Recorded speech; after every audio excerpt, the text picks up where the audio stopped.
अस्सलाम वालेकुम नाज़रीन, मेरी धरती मेरी दुनिया के एक और प्रोग्राम में खुश आमदीद। मैं हूँ आपकी मेज़बान अमीना खान। नाज़रीन, आज के प्रोग्राम में ना सिर्फ सैलाब ज़दगान की मुश्किलात पर नज़र डाली जाएगी, बल्कि ज़िंदगी के दीगर शोबों में अवाम को दरपेश मसाइल को भी उजागर किया जाएगा। इस हवाले से खुसूसी रिपोर्ट्स और ख़बरें प्रोग्राम में शामिल की गई हैं। जी तो नाज़रीन, प्रोग्राम का बाकायदा आगाज़ करते हैं और सबसे पहले आपको लिए चलते हैं सुबह सिंध की तरफ और देखते हैं सिंध से मौसूल होने वाली अहम रिपोर्ट्स और खबरें। जुमेरात 7 अक्टूबर को मगरिब की नमाज के बाद अब्दुल्ला शाह गाजी के मज़ार पर 2 खुदकश हमलों में 9 अफराद जाँ बहक और 60 से ज़ायद जख्मी हुए थे। पुलिस ने हमला आवरों के सर, उनके जिस्मों के आज़ा और जाए हादसा से मिलने वाले शवाहिद तहवील में लेकर तफ्तीश का बाकायदा आगाज़ किया। इस दौरान CID पुलिस और दीगर तफ्तीशी इदारों की टीमें मज़ार के अहाते में 3 रोज तक शवाहिद इकट्ठे करने और वाक़े की तहकीकात के लिए आती रहीं। धमाके के अगले रोज CID पुलिस की एक टीम ने मज़ार के अहाते से एक शिनाख्ती कार्ड अपनी तहवील में लिया, जो कि 19 साला बादशाह खान का था। पुलिस ने खुदकश हमला आवर के धड़, हाथ और जिस्म के दीगर हिस्सों के DNA टेस्ट करवाए, जबकि मज़ार से इकट्ठे किए गए हमला आवरों के हाथों के फिंगरप्रिंट्स नादरा को तस्दीक के लिए भेज दिए गए, जहां से आने वाली रिपोर्ट में इस बात की तस्दीक की गई कि ये फिंगरप्रिंट्स बादशाह खान नामी शख्स के हैं और यही वो शख्स है जिसका शिनाख्ती कार्ड, सर और जिस्म के दीगर आज़ा मज़ार के अहाते से तहवील में लिए गए थे। CID हुक्काम के मुताबिक बादशाह खान जनूबी वजीरिस्तान के इलाके लद्दा से ताल्लुक रखता है। दूसरी जानिब सानिया है कि 4 दिन बाद डस्का की रिहायशी खातून मुनव्वरा बीबी ने एक हमला आवर को अपने बेटे इश्तियाक जफर के नाम से शिनाख्त किया। अब इस खानदान से तफ्तीश करने के लिए CID हुक्काम ने DPO सियालकोट को दरख्वास्त भेज दी है। CID पुलिस का कहना है कि मज़ार पर हमलों में इस्तेमाल होने वाले धमाका खेज मवाद TNT और RDX था, जबकि दोनों हमला आवरों ने जैकेट्स पहन रखी थी। पहला धमाका नामालूम खुदकश हमला आवर ने किया, जिसमें 5 किलो धमाका खेज मवाद इस्तेमाल हुआ, जबकि दूसरा धमाका बादशाह खान ने किया, जिसमें 8 से 10 किलो धमाका खेज मवाद इस्तेमाल किया गया। बाबर सलीम, दुनिया न्यूज़, कराची। दादू में हजारों सैलाब मुतासरीन वतन कार्ड हासिल करने के लिए नादरा कैंप पहुंच गए। बदनज़मी के 22 लोगों को कार्ड हासिल करने में शदीद दुश्वारियों का सामना करना पड़ा। पुलिस ने सूरत हाल पर काबू पाने के लिए लाठी चार्ज किया, जिससे 6 अफराद जख्मी हो गए।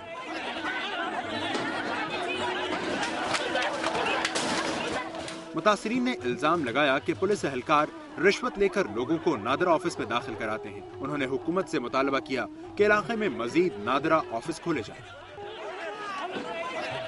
जिला काउंसिल हॉल में कायम नादरा वतन कार्ड सेंटर के बाहर मुश्तिल अफराद ने शदीद नारेबाजी की। पुलिस ने मुजाहिरीन को रोककर नादरा ऑफिस के तमाम दरवाजे बंद कर दिए। मुज़ाकरात में नाकामी के बाद जिला इंतजामिया ने वतन कार्ड इजरा की बंदिश का ऐलान कर दिया, जबकि मुतासरीन ने दोबारा सर्वे की तजवीज मुस्तरद करते हुए धरना जारी रखने का ऐलान किया। 8वीं जमात की बदकिस्मत ज़ैनब को उसकी सहेलियां अपने घर ले गईं, जहां कायम खानी खानदान के 4 बासर नौजवान उसे अगवा करके ले गए।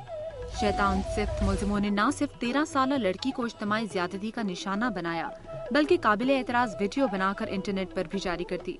इस शर्मनाक वाक़ये ने सबको हिला कर रख दिया। अहले खाना में गम और गुस्से की लहर दौड़ गई। मीडिया ने भी बासर नौजवानों के काले करतूतों से पर्दा उठाया, जिस पर पुलिस ने 30 सितंबर को मुल्जिम दानिश, जहांजेब, वसीम और सुहेल को हिरासत में लिया, लेकिन जुर्म में शरीक चारों लड़कियां गिरफ्तारी से कबल ही 16 अक्टूबर तक जमानत करवाने में कामयाब रहीं।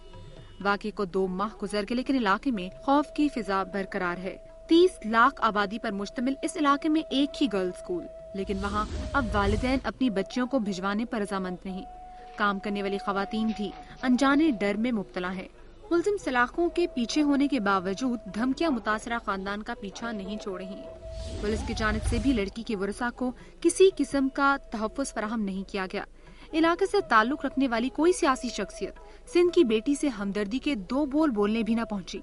सिर्फ मुस्लिम लीग काफ की मारवी मेमन ने मुतासरा लड़की के घर का दौरा किया, दिलासा दिया, वजीर आजम से फोन पर गुफ्तगू की और मुल्जिमों को इबरतनाक सजा दिलवाने का मुतालिबा किया। मामला असेंबली के फ्लोर पर भी पेश करने की यकीन दहानी करवाई गई। बासर खानदानों से ताल्लुक रखने वाले नौजवान इससे पहले भी इस तरह की हरकतें करते रहे हैं, लेकिन कानून के रखवाले भी उन पर हाथ डालने से कतराते हैं। लड़की की वरसा इस जुल्म पर इंसाफ के मुंतजर हैं। वरसा ने चीफ जस्टिस इफ्तिखार मोहम्मद चौधरी से मुतालिबा किया है कि मुल्जिमों को ऐसी सजा दी जाए कि दोबारा कोई ऐसी जुर्रत न कर सके। ذکر گوٹ سپر ہائی وے کے قریب ملزم شبیر حسین نے اپنے بھائی بابر حسین کے ساتھ مل کر پہلے اپنی بیوی کبرا اور 2.5 سالہ بچے عبداللہ کو قتل کیا اور بعد میں 6 سالہ رمشا اور 20 سالہ مدیہ کو گھر سے باہر جھاڑیوں میں لے جا کر ان کے گلے پر چھری پھیر دی، لیکن مدیہ زخمی حالت میں بھاگ نکلنے میں کامیاب ہو گئی۔ پولیس نے ملزم کو گرفتار کر کے اس کی بیوی، لڑکی اور بچے کی لاش کو برآمد کر لیا۔ مرکزی ملزم شبیر حسین اور اس کا بھائی بابر حسین حجام تھے۔ پولیس کا کہنا ہے کہ ملزم شبیر حسین نے غیرت کے نام پر تہرے قتل کی واردات کی ہے۔ واردات کے بعد لوگوں کا مطالبہ ہے کہ ملزم کو عبرتناک سزا دی جائے تاکہ معاشرے میں اس قسم کے واقعات کی روک تھام ہو سکے۔ لوگوں کا کہنا ہے کہ قتل کے سنگین جرم میں ملوث ملزمان گرفتار ہو چکے ہیں، لیکن سوالیہ نشان یہ ہے کہ پولیس ملزمان کے خلاف ٹھوس ثبوت حاصل کرنے کے باوجود انہیں سزا دلا سکے گی یا نہیں۔ کیمرہ مین عدیل کے ساتھ محمد یوسف، دنیا news, Karachi. Colours of Pakistan exhibition میں نظر آئے پاکستان کے ہر صوبے کی شاندار ثقافت کے مختلف رنگ۔ جناح یونیورسٹی فار وومن کی طالبات نے نمائش میں صوبہ پنجاب کے لہلہاتے کھیتوں سمیت سندھی کڑھائی، سندھی بریانی، خوبصورت بلوچی ملبوسات، کشمیری چائے اور خوبصورت زیورات اور خیبر پختونخوا کے خشک میوہ جات کو اپنی ایگزیبیشن کا حصہ بنایا۔ ہم نے یہ ہینڈ میڈ ماڈل اسی لیے بنایا تھا جس میں ہم یہ بتا سکیں کہ آپ کا جو رورل ایریا کا کلچر ہے وہ کیا ہے، جس میں گاؤں دیہات میں کس طریقے سے یہ چیزیں ہوتی ہیں، وہاں پہ کس طریقے سے چھوٹے چھوٹے میلے لگتے ہیں اور وہ کس طریقے سے اپنی لائف اسپینڈ کرتے ہیں۔ بلوچستان پہ آپ دیکھ رہے ہیں جیسے کہ ان کے کڑے ہوئے ڈریسز ہم نے رکھے ہیں، ان کا مرر ورک اور پوائنٹ ورک بہت مشہور ہے۔ اسپیشلٹیز جیولری ہے گلگت بلتستان کی، ڈرائی فروٹس ہیں، آپ کے stones, marble works Gilgit Baltistan سے ورلڈ وائڈ ایکسپورٹ ہوتا ہے۔ نمائش میں یہ بھی بتانے کی کوشش کی گئی ملک میں ہونے والے پرتشدد اور دہشت گردی کے واقعات کی طلبہ کتنی مذمت کرتے ہیں۔ ہر انسان کو اس کے حقوق ملے، جو ٹریفک کا ہے، بہنگم ہے، بم دھماکے ہیں، جیسا کہ ابھی ہم نے اپنے پریزنٹ پاکستان میں دکھانے کی کوشش بھی کی ہے کہ بم دھماکے اور اس طرح کے ایشوز چل رہے ہیں۔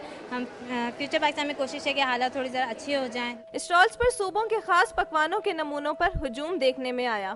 شائقین کا کہنا ہے کہ طلبہ نے پاکستان کے ہر صوبے کی خوبصورت ثقافت کو اس ایگزیبیشن ہال کے اندر سمویا ہے۔ کیمرہ مین حبیب الرحمان کے ساتھ اقصیٰ حسین، دنیا نیوز، کراچی۔ اور اب ایک نظر میں صوبہ سندھ کی چند اہم خبریں۔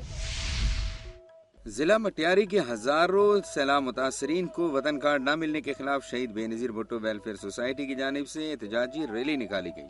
شہید بے نظیر بھٹو ویلفیئر سوسائٹی کے علی شیر سرہندی کی کال پر سندھ ترقی پسند پارٹی جیسکم کے تاج محمد درس، شوکت ابڑو، آچر خاسکیلی کی قیادت میں احتجاجی ریلی نکالی گئی جو نیشنل ہائی وے پر احتجاجی دھرنے میں تبدیل ہو گئی، جس کی وجہ سے ٹریفک کا نظام کئی گھنٹے تک معطل رہا، جس کے بعد ڈی سی او دفتر کا گھیراؤ بھی کیا گیا۔ مظاہرین نے ڈی سی او مٹیاری ثاقب سومرو کو ہٹاؤ، سیلاب متاثرین کو وطن کارڈ جاری کرو کی شدید نعرے بازی کی۔ اس موقع پر مقررین نے خطاب کرتے ہوئے الزام عائد کیا کہ مٹیاری ضلع کے سیلاب متاثرین کو نادرا کی جانب سے وطن کارڈ نہ دے کر بڑی سازش کی گئی۔ حکومت اور منتخب نمائندے سیلاب متاثرین کو ریلیف فراہم کرنے میں مکمل ناکام ہو چکے ہیں۔ انہوں نے خبردار کیا کہ اگر مٹیاری ضلع کے معطل کیے گئے وطن کارڈ کو بحال نہ کیا گیا تو احتجاج کا دائرہ وسیع کیا جائے گا۔ اور اب ایک بریک کے بعد ملاحظہ کیجیے۔ نصیر آباد میں حالیہ تباہ کن سیلاب کی تباہ کاریوں سے زندگی ابھی تک متحرک نہیں ہو سکی۔ آج بھی لوگ کھلے آسمان تلے زندگی گزارنے پر مجبور ہیں۔